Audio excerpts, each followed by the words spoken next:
Assalamualaikum warahmatullahi wabarakatuh. Perkenalkan saya Sherly Aulia Ayunanda dengan NIM akhir 302.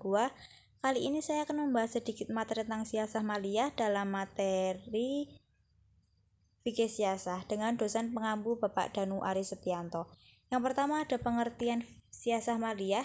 Secara etimologi, siasah maliyah ialah politik ilmu keuangan, sedangkan secara terminologi, siasah maliyah adalah mengatur segala aspek pemasukan dan pengeluaran keuangan yang sesuai dengan kemaslahatan umum tanpa menghilangkan hak individu dan menyanyiakannya.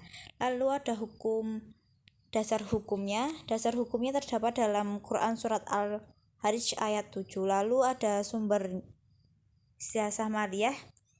Yang pertama menurut Ibnu Taimiyah dalam bukunya As-Siyasatu Syari'iyah fi Islahir Ra'i war Ra'iyah atau pokok-pokok pedoman Islam dalam bernegara menyebutkan bahwa hanya ada dua sumber pendapatan negara, yaitu zakat dan harta rampasan perang. Lalu yang kedua ada pendapat Rashid Ridho dalam bukunya Al-Wahyu Al-Muhammadi atau Wahyu Ilahi kepada Muhammad menyatakan bahwa selain zakat dan harta rampasan perang seperti yang diajukan oleh Ibnu Taimiyah, ditambahkannya jizah atau pemberian yang didapatkan dari golongan minoritas atau non-muslim sebagai jaminan kepada mereka, baik jaminan keamanan dan keselamatan jiwa dan serta benda mereka maupun jaminan hak sosial mereka.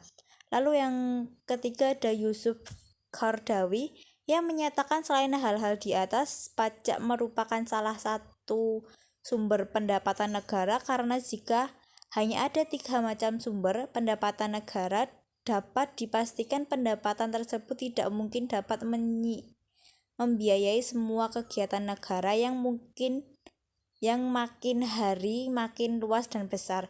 Begitu pula pendapat Abdul Wahab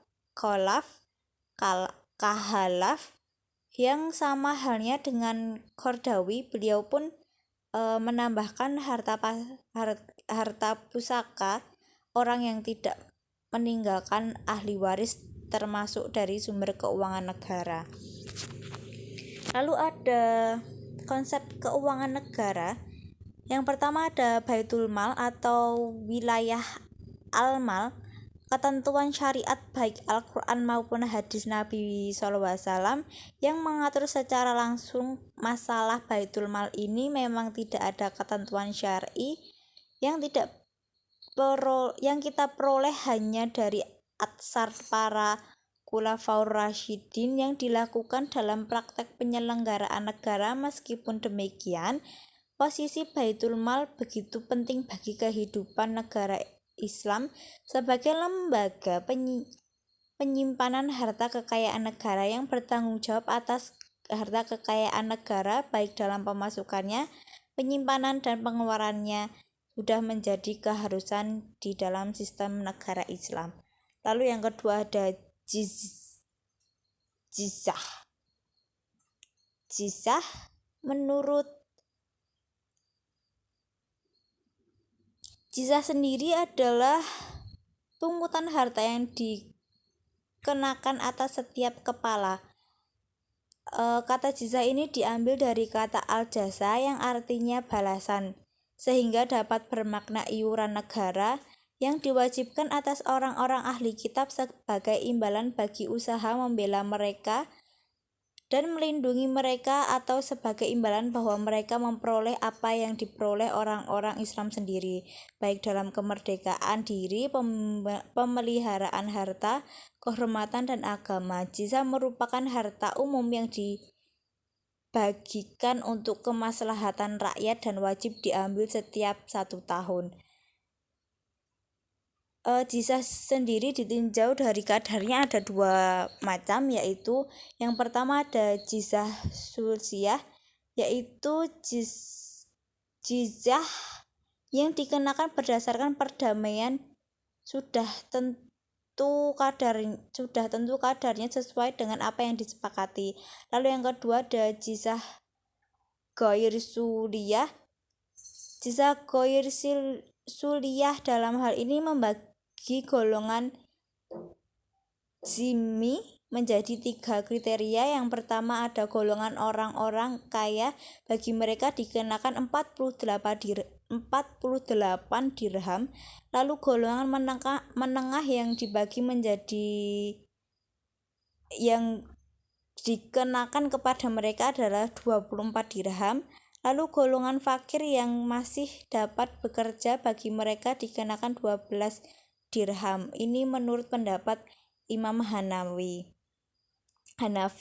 Lalu ada fa'i. Harta fa'i adalah segala sesuatu yang dikuasai kaum muslim dari harta orang kafir dengan tanpa pengerahan pasukan berkuda maupun unta, juga tanpa kesulitan serta tanpa melakukan peperangan. Harta fa'i adalah salah satu pos pendapatan Baitul Mal dalam daulah khalifah. Harta fa'i sendiri bisa diperoleh ketika daulah khalifah telah ditegakkan. Sebelum khalifah ada, maka konsep fa'i belum bisa ditetapkan atau diterapkan. Karena itu termasuk kebijakan negara. Di antara pembagian dan prosedur di pembagian harta fa'i antara lain 1/5 ditasarufkan, 4/5 diperuntukkan bagi yang pertama para pejuang perang, yang kedua para pejuang yang sudah gugur, lalu yang ketiga hal-hal yang berkaitan dengan kemaslahatan orang mukmin. Lalu yang terakhir ada kharaj. Secara sederhana dapat diartikan sebagai pajak tanah.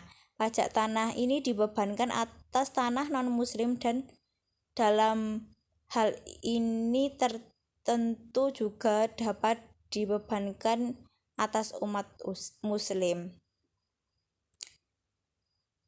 Jumlah pajak yang pernah dipraktikkan dalam pemerintahan Islam beragama sesuai dengan kondisi sosial masyarakat yang wajib membayar dan tanah pertaniannya. Khalifah Umar misalnya menetapkan jumlah kharaj sawaj al-Iraq dengan ketentuan 1 dirham untuk setiap jarib dan 1